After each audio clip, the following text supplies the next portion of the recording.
Allegation लगाना बहुत ही आसान है, लेकिन क्या हम एलिगेशन लगाकर सफलता के आयाम को छू सकते हैं? मैं Manish Kumar Sinha cross business boundary में आपका स्वागत करता हूं।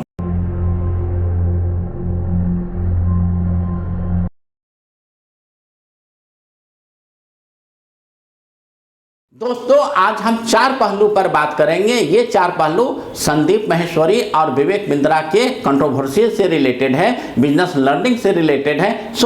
आप इस वीडियो के लास्ट तक बने रहें और अगर आपका कोई सवाल है वो कमेंट बॉक्स में आप डालकर हमसे सवालों का जवाब पूछ सकते हैं। आज हम बात करेंगे कि जब भी कोई व्यक्ति किसी बड़े व्यक्ति पर या किसी कंपटीटर पर एलिगेशन लगाता है तो क्या अपने सिर्फ एलिगेशन लगाने से ही वो सक्सेस हो जाता है या उस व्यक्ति में या उसके प्रोडक्ट में खुद की क्वालिटी होनी चाहिए। जैसे हम लोग एलिगेशन लगा देते हैं मोदी सरकार ये नहीं कर रही है, मोदी सरकार को तो बहुत अच्छे से काम करना चाहिए, और हम ये भी बोल देते हैं कि वर्ल्ड कप में इंडिया फाइनल में इसलिए हारा क्योंकि इस बैट्समैन ने अच्छे से बैटिंग नहीं कर पाया, बॉलर अच्छा परफॉर्म नहीं कर पाए। अरे भाई, हम और आप तो बहुत आराम से एलिगेशन लगा देते हो, लेकिन आप ये सोचो कि जो वहां पर परफॉर्म कर रहा है, काम कर रहा है, बैटिंग कर रहा है, उसके दिल पर कितना प्रेशर है, कितना काम कर रहा है, किस परिस्थिति में वो अपने आप को परफॉर्म कर रहा है। कोई जानबूझकर नहीं हारना चाहता, कोई जानबूझकर अपना बेइज्जती नहीं करवाना चाहता।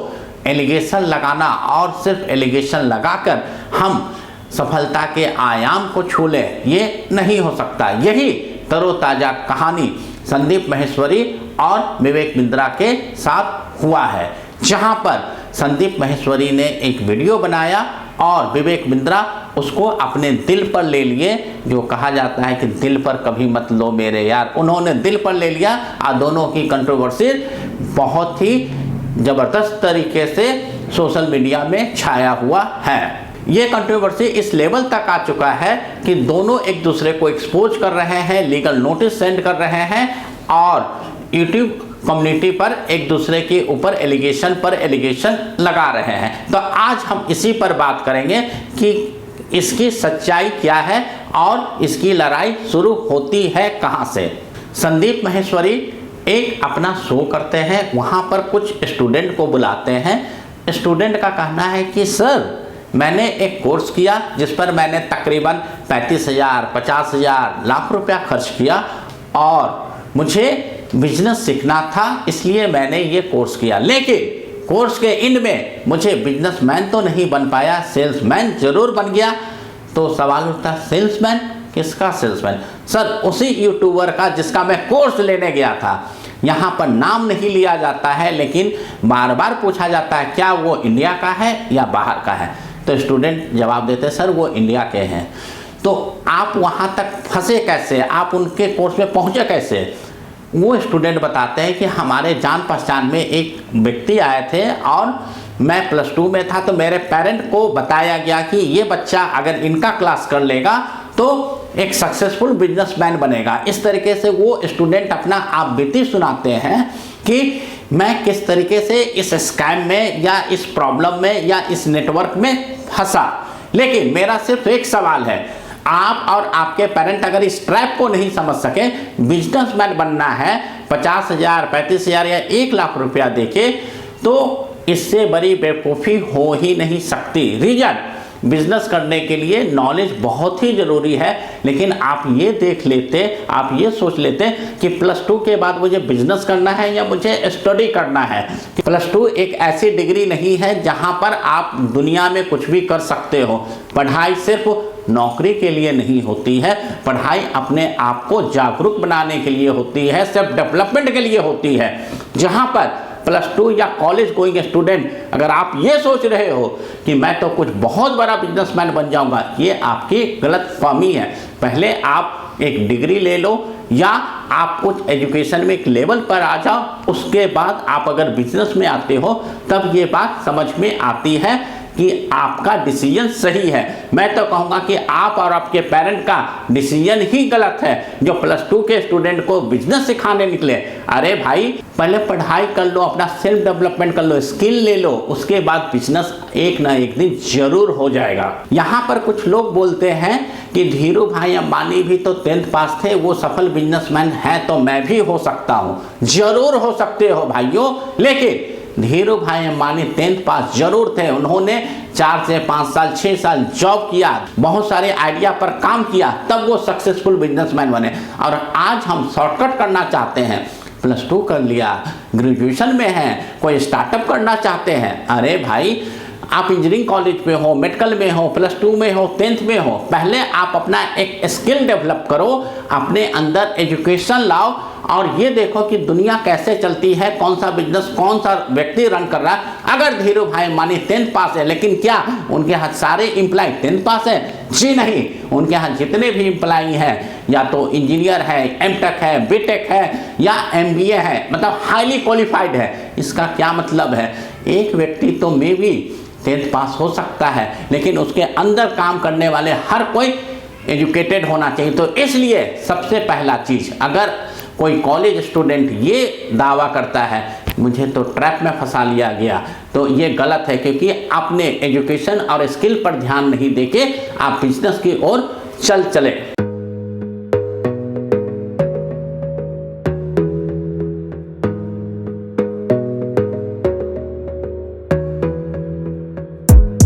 Gotta focus on yourself, on your faith, on your dreams, on your mind, on your health, yeah.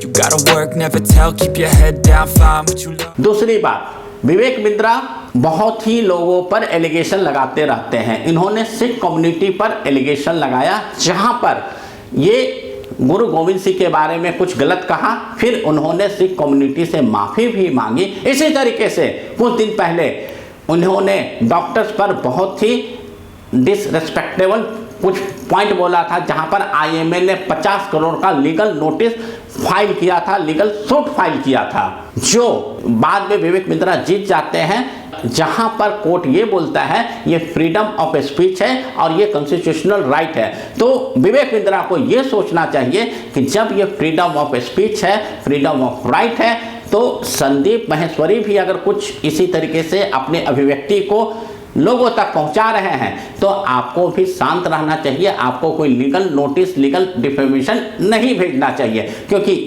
ये भी उनका फ्रीडम का राइट है। जब संदीप माहेश्वरी बहुत सारे सवाल स्टूडेंट से पूछ रहे थे कि ये आखिर प्रोडक्ट 35,000, 50,000, 1 लाख का क्यों है? अरे भाई, एक आदमी का डिफरेंट प्रोडक्ट है। हम कोई साबुन भी खरीदने जाते हैं तो कोई साबुन 10 रुपये का भी होता है, कोई साबुन 15 का होता है, एक ही कंपनी का, क्योंकि हो सकता है किसी में स्कीम आ रहा हो, किसी में 100 ग्राम की जगह पर 200 ग्राम हो, कोई फैमिली पैक बना के, तो प्राइसिंग डिफरेंट हो सकता है। इस पर सवाल इस तरीके से संदीप जी पूछ रहे थे जैसे लगता है उनको पूरी दुनिया के बारे में पता ही नहीं है। अब मेरा जो मेन पॉइंट है कि संदीप और विवेक जी के बीच में जो लड़ाई हुई, जो फाइट चल रहा है, इसका मतलब क्या है? इसका मतलब यह है कि संदीप माहेश्वरी ने अपने वीडियो में जो जो एलिगेशन लगाए, अगर विवेक बिंद्रा इस चीज़ को एक्सेप्ट कर रहे हैं क्योंकि वो एक्शन ले रहे हैं, वो जैसा संदीप माहेश्वरी बता रहे हैं कि उनके घर पर उनके एम्प्लॉय को धमकी दिया जा रहा है विवेक बिंद्रा के थ्रू, इट मीन्स कि कुछ ना कुछ इस स्कैम में सच्चाई है। अगर सच्चाई नहीं होती तो विवेक बिंद्रा जी इस चीज पर एक्शन नहीं लेते और संदीप माहेश्वरी ने जो वीडियो बनाया चलने देते, उनको कोई फर्क नहीं पड़ता अगर संदीप माहेश्वरी के वीडियो में या उस स्टूडेंट के कथन में कोई सच्चाई नहीं होती। जैसा मैंने आपको बताया, ट्रैपिंग जो स्टूडेंट क्लेम कर रहे थे कि मेरे किसी रिलेटिव ने आके बताया ये बच्चा बिजनेस में बहुत आगे बढ़ सकता है, इनको आप इनका क्लास करवा दो, और माँ बाप बच्चे भी मान गए।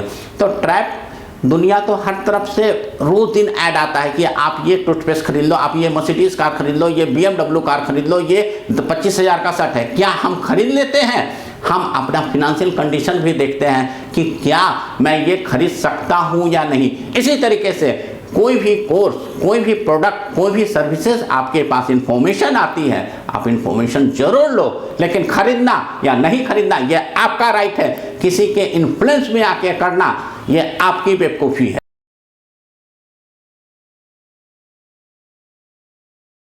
सबसे लास्ट में मैं आपसे सिर्फ ये बात करना चाहता हूं कि अगर आप बिजनेस कोचिंग करना चाहते हो तो किसी यूट्यूबर के पास जाने की क्या जरूरत है।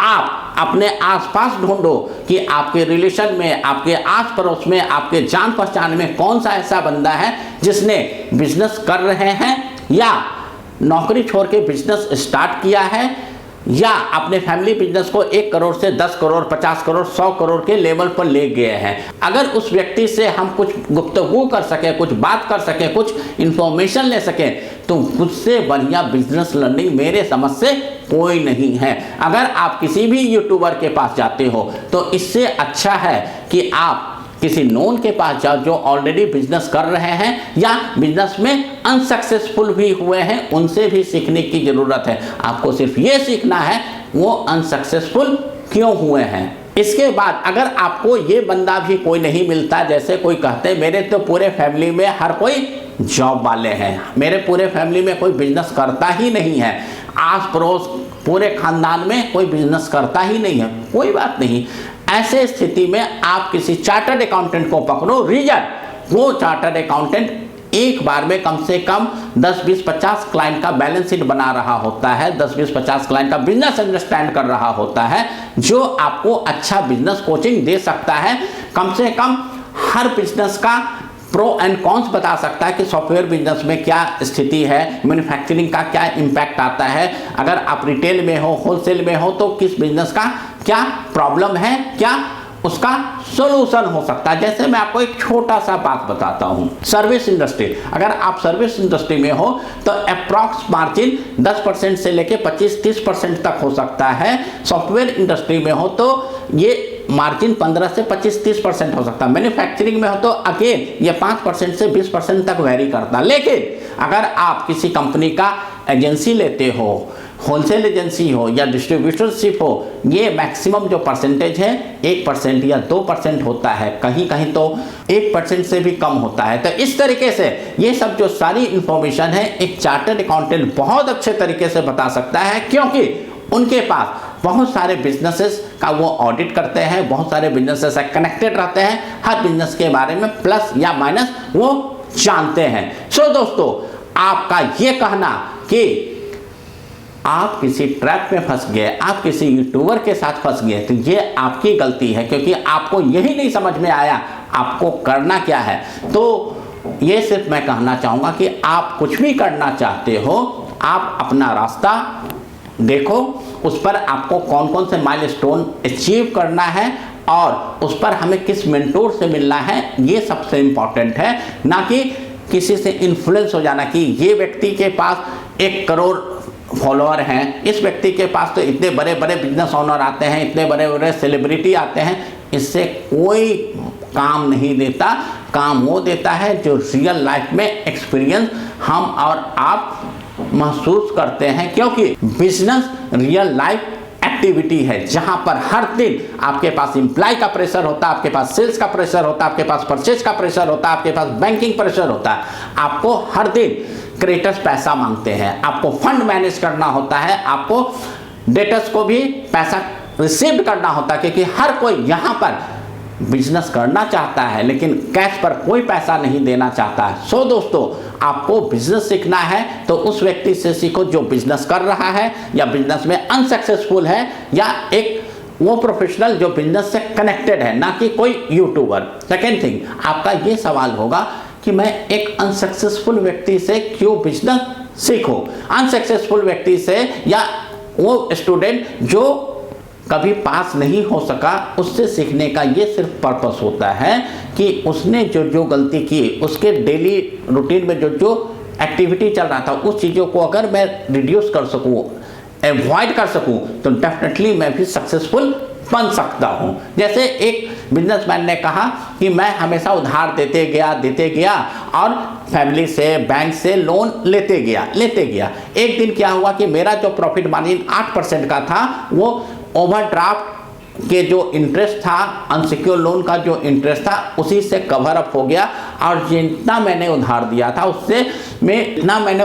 था उसमें तकरीबन 20% बैड डेट्स हो गया। तो उस व्यक्ति का प्रॉफिट जीरो से भी नीचे आ गया, तो ये उसने गलती की। तो अगर हम इस व्यक्ति से ये समझते हैं कि उधार देना हमारे लिए सबसे हानिकारक एक्टिविटी है, तो हम अपने बिजनेस में एक रूल बना सकते हैं कि मुझे उधार मिनिमम से मिनिमम देना है, या उसका कुछ क्राइटेरिया क्रिएट कर सकते हैं कि ये कस्टमर होगा तभी हम उधार देंगे, इसकी क्रेडिट एबिलिटी होगी तभी हम उधार देंगे, या हम सिर्फ 5 दिन का क्रेडिट देंगे, या अगर वो रिपीटेड कस्टमर है तो एक बार मैं 1 लाख का दे दिया, दूसरा ऑर्डर देने से पहले ये 1 लाख आएगा तभी मैं दूसरा ऑर्डर दूंगा। इस तरीके से बहुत सारे एक्शन ले सकते हैं जो आपको वही ऑनर बता सकता है जो रियल में बिजनेस कर रहा हो, या सक्सेसफुल हो या अनसक्सेसफुल हो।